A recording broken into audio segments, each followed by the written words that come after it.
कैसे हैं आप सभी। आज हम देखने वाले हैं believe me the abduction of Lisa McVay. दोस्तों, इस मूवी की कहानी एक रियल लाइफ इंसिडेंट पर बेस्ड है, जिसमें हम एक सीरियल किलर को दिखाया गया है जो कि एक 17 साल की लड़की को किडनैप कर लेता है। पर ये कहानी हर किडनैपिंग स्टोरी से बिल्कुल अलग है, क्योंकि इसमें कोई भी उस लड़की का विश्वास नहीं करता कि उसका किडनैप हुआ था, ना तो पुलिस और ना ही उसका अपना परिवार। तो चलिए इस इंटरेस्टिंग कहानी को शुरू करते हैं, जो सच में लिजा मैकवे नाम की एक लड़की के साथ घटी थी। मूवी की शुरुआत में हमें 1984 का फ्लोरिडा शहर दिखाया जाता है, जहां हम लिजा नाम की एक 17 साल की लड़की को देखते हैं, जो कि एक छोटे से कैफे में काम करती है। वो अपने काम में बहुत ही अच्छी थी और हर एक कस्टमर से काफी अच्छे से पेश आती थी, जिस कारण उसका बॉस भी उससे हमेशा खुश रहता था। अब काम खत्म करने के बाद रात को जब वो अपने घर की तरफ जा रही होती है, तो हम लिजा के चेहरे पर अजीब सी परेशानी देखते हैं, जैसे कि मानो वो घर नहीं जाना चाहती हो। अब ऐसा क्यों है ये तो हमें बाद में पता चलेगा, लेकिन इस दौरान लिजा देखती है एक कार उसका पीछा कर रही है, जिससे डरकर लिजा तेजी से साइकिल चलाना शुरू कर देती है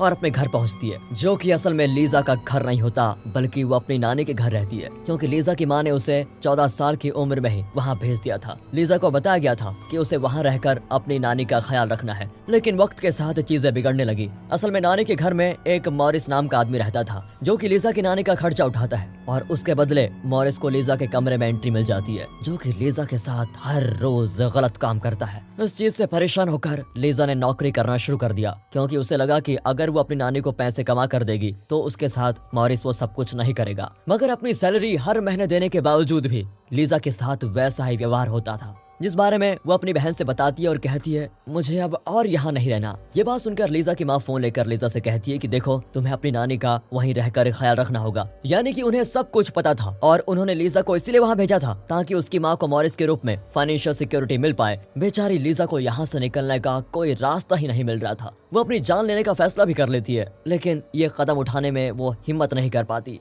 हालांकि उसे नहीं पता था कि आने वाले दिनों में उसके साथ और भी ज्यादा बुरा होने वाला है। एक रात लिजा अपने काम को खत्म करके जब घर की तरफ जा रही होती है, तभी वहाँ पर फिर से वही कार उसका पीछा करती है। इस बार एक आदमी लिजा को किडनैप कर लेता है। वो सबसे पहले लिजा को अपनी कार के अंदर ले जाकर उसका हाथ बांधता है और उसकी आंखों पर पट्टी लगाता है। फिर वो लिजा के साथ गलत काम करता है और कहता है अगर तुमने अपनी आंखों की पट्टी निकाली और मेरा चेहरा देख लिया तो मैं तुम्हें अभी तुरंत मार डालूंगा। ये सुनकर लिजा ऐसे करने की कोशिश नहीं करती और वो आदमी लिजा को लेकर अपने स्टूडियो अपार्टमेंट में आता है, जहां वो एक बार फिर से लिजा के साथ वही गलत काम करता है, जिसका लिजा बिल्कुल विरोध नहीं कर पाती, क्योंकि ये तो उसके साथ रोज होता था और अगर उसने यहाँ पर इसका विरोध किया तो उसकी जान जा सकती है। आगे लिजा को उस आदमी की बातों से ये समझ में आ जाता है कि वो एक साइको है जिसके पास गन भी है। साथ ही लिजा ये भी समझ जाती है कि ये आदमी लड़कियों से सख्त नफरत करता है, क्योंकि उसे उसकी बेबी और फिर उसके बाद उसकी गर्लफ्रेंड ने धोखा दिया था, और ये सारी बातें वही आदमी उसे बता देता है, क्योंकि लिजा उसकी हर बात मानने के साथ उसके साथ काफी अच्छे से पेश आ रही थी।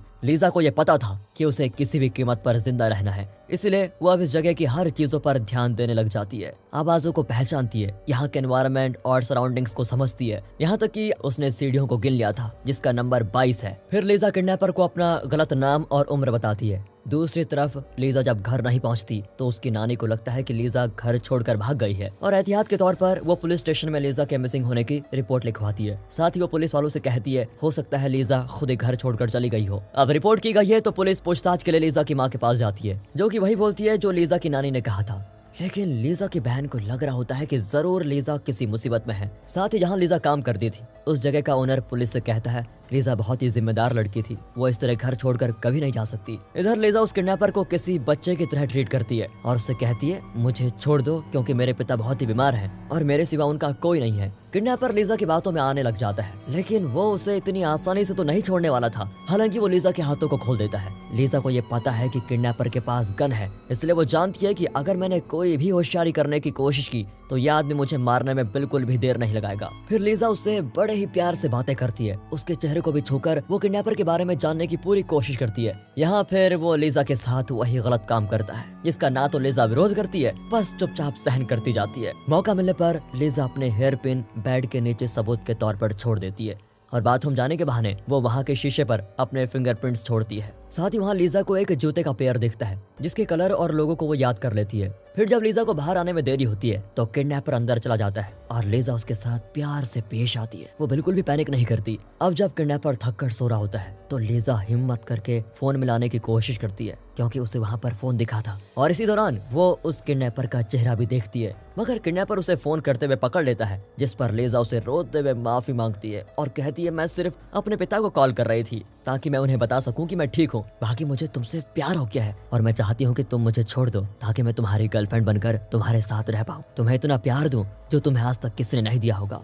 लीजा की ये बातें सुनकर किडनैपर पिघल जाता है। वो उसे कुछ नहीं करता। दूसरी ओर फ्लोरिडा पुलिस डिपार्टमेंट एक सीरियल किलर से काफी परेशान होती है क्योंकि एक सीरियल किलर ने पिछले 6 महीनों से उनकी नाक में दम किया हुआ है। उसने 9 लड़कियों के साथ गलत काम करके उन्हें मौत के घाट उतार दिया था और उसका कोई भी सुराग पुलिस को नहीं मिल पाया। इधर किडनैपर लीजा को छोड़ने का मन बना लेता है और उसको एक सुनसान इलाके में लेकर आता है। फिर उसके मन में आता है कि मुझे लीजा को मार देना चाहिए, इसलिए वो उसे वहाँ मारने का फैसला करता है। जिस पर लीजा उसे एक और बार कहती है कि मुझे तुम्हारी गर्लफ्रेंड बनकर तुम्हारा ख्याल रखना है, प्लीज मुझे ना मारो। ये बात सुनकर वो फिर से लीजा को कुछ नहीं कर पाता और लीजा से कहता है कि पुलिस को तुम बताना कि तुम्हें किसी काले और मोटे से दिखने वाले आदमी ने किडनैप किया था। इतना कहकर वो लीजा को पेड़ के पास छोड़कर चला जाता है। जिसके बाद बेचारी लीजा भागते हुए अपनी नानी के घर पहुंचती है और उन्हें बताती है कि नानी मेरा किडनैप हुआ था, जिस बात का उसकी नानी को विश्वास नहीं होता। वो पुलिस को कॉल करके बता देती है कि लीजा घर आ गई है। अगले दिन डिटेक्टिव लोपेज लीजा से पूछताछ करने के लिए आते हैं, जिन्हें लीजा उस किडनैपर के बारे में हर एक डिटेल्स बताती है। साथ ही वो हर उस सबूत के बारे में बताती है जो उसने वहाँ छोड़े थे, जो सुनकर किसी को भी उसकी बात का विश्वास नहीं होता क्योंकि लीजा की स्टोरी काफी ज्यादा परफेक्ट होने के साथ डिटेल्ड भी है। ऊपर से उसके साथ जबरदस्ती करने का कोई निशान भी नहीं है। इस पर लीजा कहती है कि अगर मैं ऐसा कुछ करती तो वो मुझे मार देता। सभी डिटेक्टिव्स को लगता है कि लीजा ऐसे टीवी शोज बहुत ज्यादा देखती थी, इसलिए उसकी कहानी इतनी परफेक्ट है।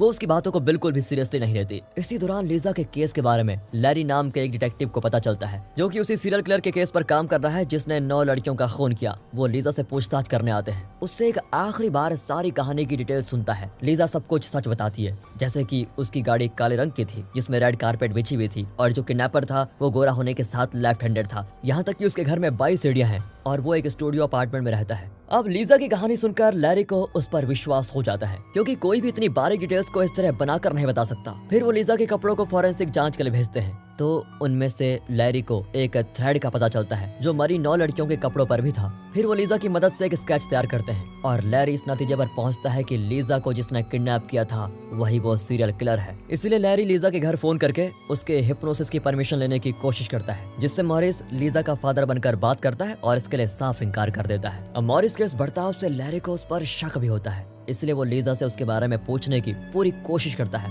जिससे आखिरकार लीजा बता देती है जो भी मॉरिस ने उसके साथ आज तक किया था सब कुछ। उसके इस बयान पर माइनर लड़की का शोषण करने के जुर्म में लैरी मॉरिस को अरेस्ट कर लेता है, जिसके बाद वो परमिशन लेकर लीजा को अपने घर लेके जाता है, जहां बीते हुए दिनों के साथ लीजा और लैरी में एक पिता और बेटी का बॉन्ड बन जाता है। इसी दौरान लीजा की दोस्ती लैरी की बेटी से भी हो जाती है। अब क्योंकि लैरी श्योर था कि लीजा का किडनैपर ही वो सीरियल किलर है, इसलिए वो लीजा को उस जगह लेकर जाते हैं जहां उस किडनैपर ने लीजा को छोड़ा था। लीजा याद करती है और वो पुलिस को एक गैस स्टेशन के बारे में बताती है जो कि करीबी है और वहीं से उस किडनैपर ने अपनी गाड़ी में गैस भरवाई थी। उस गैस स्टेशन के पास सीसीटीवी कैमरा को चेक करके उस किडनैपर की एक फोटो मिलती है। फिर कुछ दिन के बाद लीजा की बताई गाड़ी में पुलिस को वैसा ही एक आदमी दिखता है जिसकी फोटो लैरी लीजा को दिखाता है और लीजा तुरंत उसे पहचान लेती है। जिसके बाद उस आदमी के घर पुलिस की टीम जाती है, जहां लीजा ने जैसा बताया था सब कुछ वैसा ही है। वहाँ 22 सीढ़ियां हैं, बाथरूम में वो जूता और लीजा के फिंगरप्रिंट्स, साथ ही बेड के नीचे लीजा का हेयर पिन भी है। अब किडनैपर घर पर नहीं था। यहाँ पुलिस को पता चलता है कि उसका नाम बॉबी है और ये सारे सबूत मिलने के बाद